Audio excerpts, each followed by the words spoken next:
Avec Le Brief, recevez l'info en langage clair. Chez Argenta, recevez des conseils financiers en langage clair. Pour les grands patrimoines aussi. Argenta, c'est aussi simple que ça.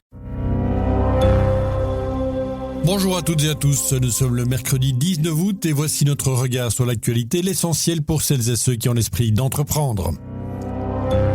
Le Brief de l'Écho. La hausse des taux obligataires est sans doute une bonne nouvelle pour les investisseurs, elle l'est beaucoup moins pour la Belgique dont le coût de la dette augmente encore à la veille d'un exercice budgétaire déjà compliqué. L'incendie est quasiment circonscrit dans les Fagnes, les pompiers et les bénévoles venus en renfort ont pu bénéficier de conditions météo plus favorables, mais ils ont aussi été aidés par des pilotes de drones. Les Red Lions jouent leur dernier match de poule ce soir en Coupe du Monde de hockey. Après une victoire et une défaite, ils doivent battre la Malaisie pour assurer leur place en phase éliminatoire. Nous avons rencontré Nelson Onana, c'est l'attaquant de pointe des Lions. Je suis Laurent Fabry, bienvenue dans le Brief.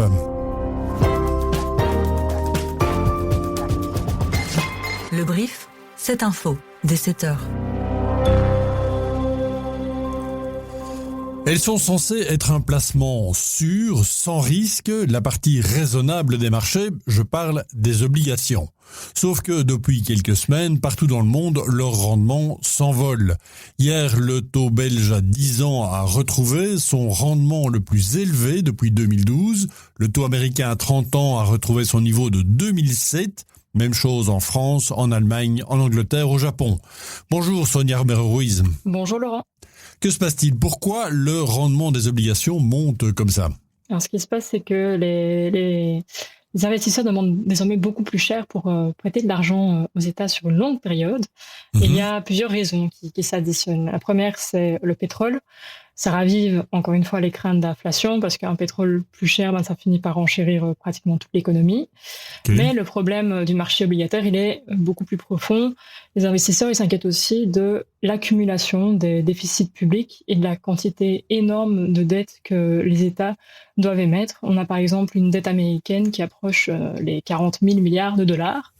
Et à cela s'ajoutent les entreprises technologiques qui émettent elles aussi des obligations pour financer l'intelligence artificielle.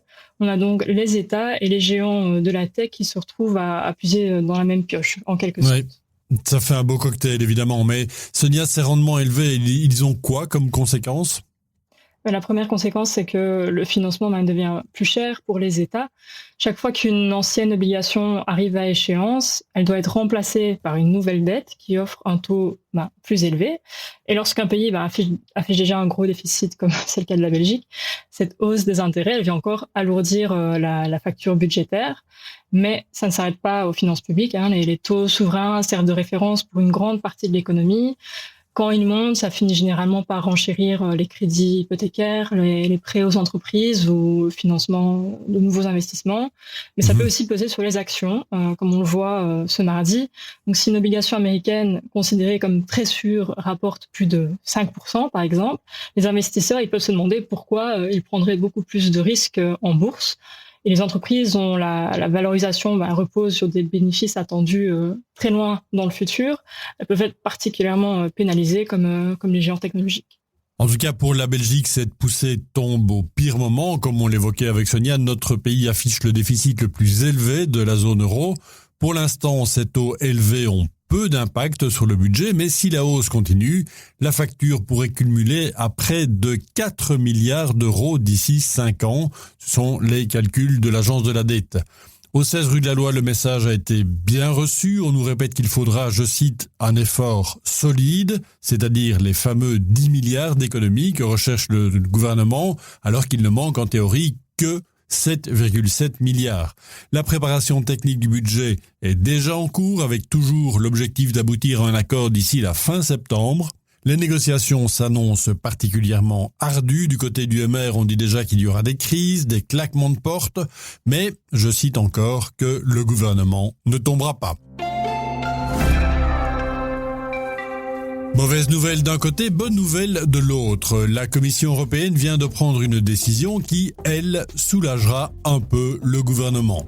Les investissements dans l'énergie nucléaire ne seront pas comptés dans le calcul du déficit budgétaire. Ils feront partie des dépenses qui bénéficient d'une dérogation aux règles du pacte de stabilité. Avec cet assouplissement, le fédéral pourra donc compter sur une dérogation de 4 milliards d'euros pour les investissements énergétiques. Au cabinet du ministre fédéral de l'énergie, on estime qu'il est trop tôt pour dire si la Belgique activera cette clause de dérogation. En revanche, la décision devrait donner un peu d'air au gouvernement dans ses négociations avec Engie sur la nationalisation des centrales de Doel et de Tihange et tout le reste de la filière. Tous les hélicoptères et les avions anti-feu étaient cloués au sol depuis hier après-midi dans les Hauts-de-Fagne. La météo ne leur permettait pas de voler.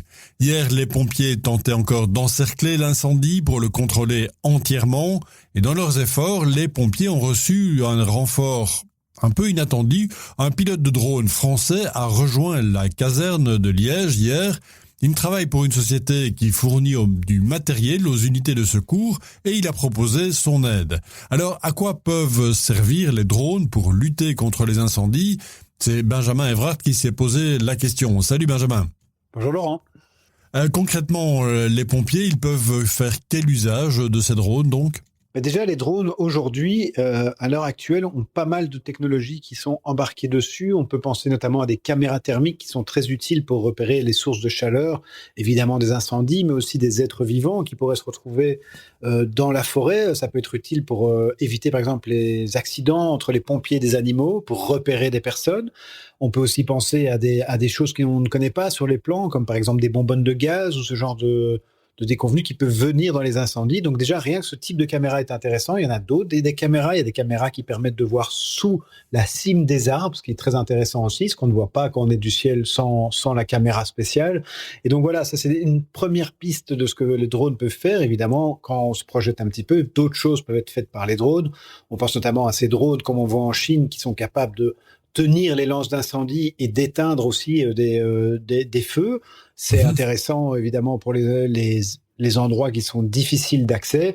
Ce n'est qu'une des possibilités qu'il y a pour les drones. Mais évidemment, déjà à l'heure actuelle, il y en a sur les drones qui existent. La technologie existe donc, mais il faudrait qu'elle soit déployée. Et là, on imagine qu'il y a encore quelques obstacles. Oui, il faut déjà que cette technologie, en fait, soit prise en compte dans les plans d'investissement pour tous les corps de pompiers. On peut imaginer certaines zones qui pourraient décider d'investir dans des pilotes. Alors la question, c'est comment est-ce qu'on va mettre ça dans les casernes ? Est-ce qu'on va former des pompiers ? Est-ce qu'on va avoir des équipes dédiées 24 heures sur 24, 7 jours sur 7 ? C'est des questions qui se posent. On a eu notamment les pompiers de Bruxelles qui disent, on a fait des tests avec un drone. On a utilisé des drones d'autres zones ou des drones de la police, parce que la police a aussi des drones. Pour certains incendies, c'est des questions qui vont se poser un peu partout. Quelle sera la question des moyens ? Et alors, c'est toujours quels moyens on met par rapport à quel risque ? Ça, c'est toujours un arbitrage à faire. C'est un arbitrage politique, c'est un arbitrage budgétaire, bêtement. Le pilote français, lui, veut fédérer les pilotes de drones thermiques pour créer une réserve de pilotes à disposition des pompiers. Merci Benjamin. Un préavis de grève plane au-dessus de TUI. Le voyagiste belge a 7 jours pour s'expliquer, sinon le syndicat socialiste lancera officiellement un préavis de grève. Le 7K veut des explications sur l'avenir de la flotte d'avions de TUI. La semaine dernière, lors de la publication des résultats trimestriels, le patron du groupe nous confiait qu'il envisageait de supprimer de nouveaux avions en Belgique à cause de la réforme de la taxe d'embarquement.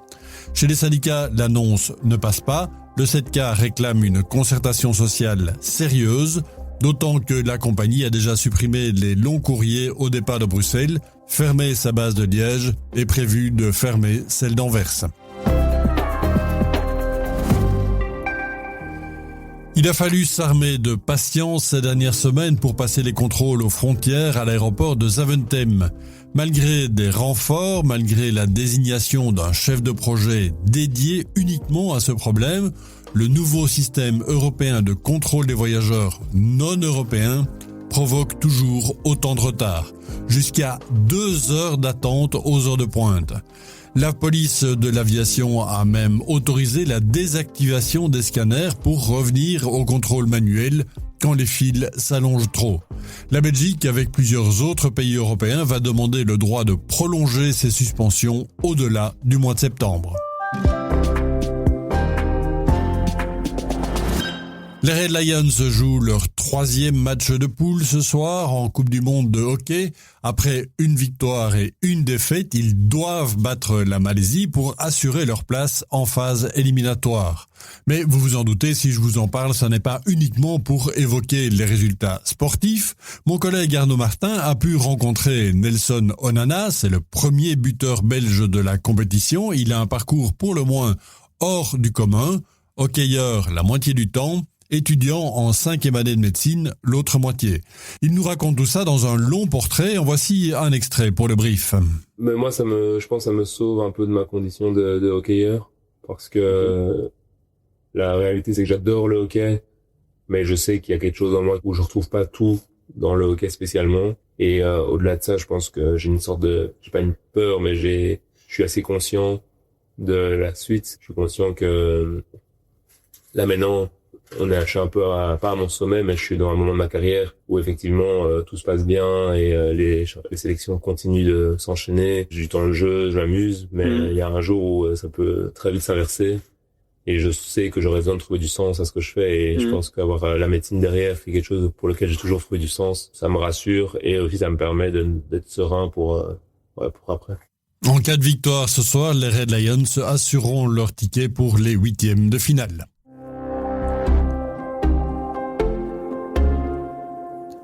Intelligence artificielle libre ou IA fermée, c'est le nouveau débat, la nouvelle guerre philosophique qui agite le monde de la tech. Faut-il privilégier un système ouvert sur le modèle des logiciels open source, comme le prône Meta par exemple, ou bien faut-il encourager un système fermé où chaque entreprise d'intelligence artificielle est propriétaire de ses propres données? C'est ce que font Google, OpenAI ou Anthropic. Ondine Warès en décrypte les enjeux dans un nouveau brief spécial en compagnie de Maxime Samin, notre expert maison sur l'IA. Ça pose une bonne question en fait. Si demain on a tous une IA effectivement comme assistant, comme conseiller ou un peu comme confident pour certaines personnes, est-ce qu'on veut que toutes ces conversations soient stockées chez 3-4 géants américains ou est-ce qu'on veut peut-être avoir un modèle un peu plus local qui reste du coup privé, parce qu'il y a une vraie question de vie privée, de données privées. Ça peut être une partie de la solution en tout cas. Vous pouvez retrouver l'épisode complet sur l'app ou sur votre plateforme d'écoute favorite. Je vous laisse le lien dans les notes de cet épisode. Un chiffre encore pour terminer, 629%. C'est le bond réalisé à l'ouverture de la bourse de Shanghai par l'action du champion chinois de la robotique Unitree. Quelques minutes après sa première cotation, le titre du fabricant de robots humanoïdes a gagné donc 629% par rapport à son prix d'introduction à 150 yuan. Ça fait un peu plus de 20 €. Dès les premiers échanges avant de se stabiliser en début de journée sur un gain de plus de 500%. Merci à Julie et Ondine qui ont préparé cette édition. À demain.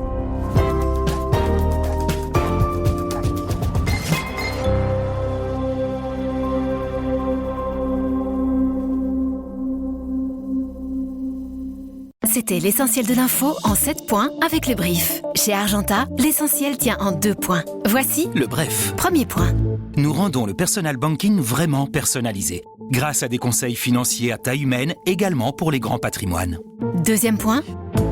Des investissements exclusifs et un banquier qui vous connaît. Voici comment nous faisons la différence chez Argenta, avec des conseils qui vous correspondent vraiment. C'était le bref d'Argenta. C'est aussi simple que ça.